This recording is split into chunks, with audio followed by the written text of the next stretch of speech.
Çocukların daha fazlası gözüküyor.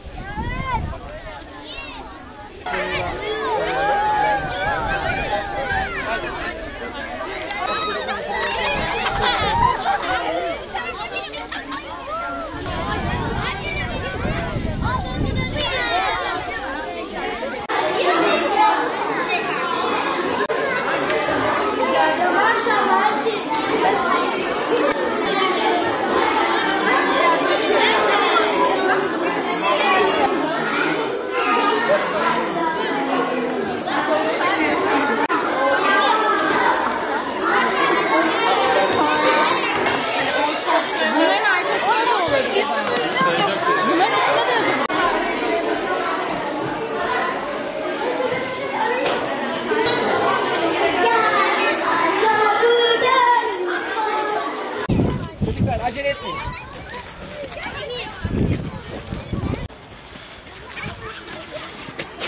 Hop.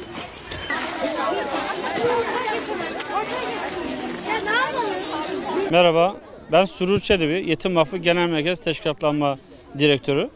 Bugün 20 Kasım Dünya Çocuk Hakları nedeniyle İl Milli Eğitim Müdürlüğümüzle ortak bir şekilde bir program tertip ettik. Adına uygun bir şekilde bugün çocukların haklarını öğrenecekleri, hakların ne olduğu hakkında bilgi alacakları ve eğlenceli bir gün geçirecekleri bir program tertip etmek istedik. Bugün hem onlarca seçenek içerisinde önem verdikleri haklarını duymuş oldular. Animasyonla bunun bilinçlendirme anlamında bunun desteğini almış oldular. Ardından hayallerini ve dileklerini, haklarını afişlere yazarak burada kısa bir yürüyüş yaptılar. Bugün belki de birçok çocuğumuz ilk seçim deneyimini burada yaşamış oldu.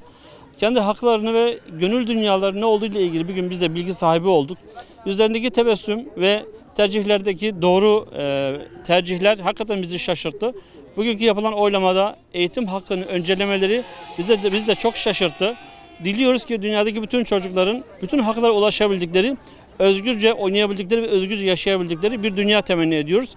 Bugünkü programa katılan bütün katılımcılara sonsuz şükranlarımızı sunuyoruz. Saygıdeğer İstanbul İl Milli Eğitim Müdürlüğü temsilcilerimiz, kıymetli öğretmen ve velilerimiz, sivil toplum kuruluşlarımızın kıymetli temsilcileri, gönüllüler ve onların vesilesiyle burada bulunduğumuz gözlerimizin nuru çocuklarımız.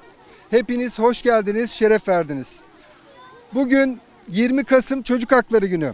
Çocuk hakları dünya üzerinde tüm çocukların doğuştan sahip olduğu eğitim, sağlık, barınma haklarının fiziksel ve duygusal sömürüye karşı korunma yanında her türlü ihmal ve istismara karşı dokunulmazlığın kanunlarla sağlanmasını kapsamaktadır.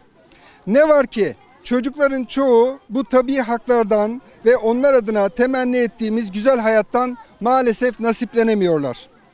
Dünya üzerinde her 5 çocuktan biri savaş, çatışma ve felaketlerden etkilenen ülkelerden birinde yaşıyor. 1 milyar çocuk çok boyutlu yoksullukla yüz yüzeler. 200 milyonu aşkın çocuk çalışmak zorunda. Bir o kadarı sokakların insafına terk edilmiş durumda. Sayıları 122 milyona varan mültecilerin 50 milyonunu yine çocuklar oluşturuyor.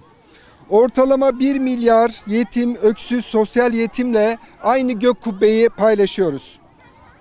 Bu da neredeyse 2,5 milyara varan dünya çocuk nüfusunun %40'ına tekabül ediyor.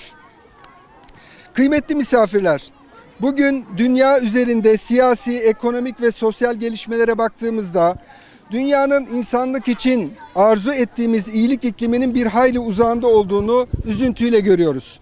Filistin, Sudan, Lübnan, Doğu Türkistan, Suriye, Arakan, Ukrayna, Keşmir, Kongo, Yemen, Somali ve daha birçok ülkenin çocukları silahların gölgesinde şiddet sarmalı içerisinde hayata tutunmaya çalışıyorlar.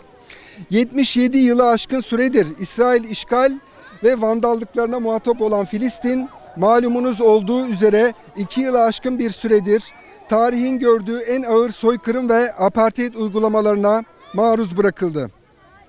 Bugün Gazze'de psikolojik desteğe ihtiyaç duymayan çocuk yok diyebiliriz.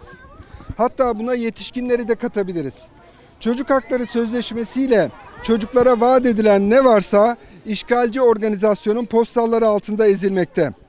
Doğu Türkistan'da yetimhane, melek evleri ve yatılı okul adı altında çocuk toplama kamplarında sayıları 2 milyonu aşan çocuklar ise ebeveyn ve diğer aile bireylerinden mahrum durumdalar. Sudan'da ise 2,5 yıllık bir süredir devam eden savaş ve çatışmalar 14 milyonu çocuk olmak üzere 25 milyon kişiyi acil insani yardıma muhtaç durumda bıraktı. Arakanlı çocuklar bir vatan ve kimlik hasreti taşıyorlar. Dünyanın yetimhaneler tablosu da maalesef içler acısı. Bugün dünya üzerinde 7 milyon çocuk yetimhanelerde zor şartlar altında yaşamaya çalışıyorlar. Kıymetli misafirler, bizler Yetim Vakfı olarak her koşulda yetim, öksüz çocuklarımızın yanında olduk ve olmaya devam edeceğiz. Bugün etkinliğimizde öğrencilerimiz haklarını öğrendiler ve farkındalık oluşturdular. Çocuklarımız pankartlar hazırladılar, mektuplar yazdılar. Dünyada zulüm altındaki çocuklara mesajlarını ulaştırdılar. Onlar bize gösteriyor ki gelecek nesil daha adil bir dünya kurma kararlılığında bulunuyor. Zulme rıza zulümdür. Çocuklara yönelik her türlü ihlale karşı mücadelemizi sürdüreceğiz. Bu anlamda etkinliğimizde bizlere ev sahipliği yapan Rami Kütüphanesi'ne, İstanbul İl Milli Eğitim Müdürlüğümüze, gönüllü öğretmenlerimize, sivil toplum kuruluşlarımıza, tüm katılımcılarımıza ve gönüllülerimize canı gönülden teşekkür ediyoruz. Rabbimizden niyazımız bütün dünya çocuklarının hak ettikleri haklara kavuşmasıdır. Teşekkürler, çok sağ olasın.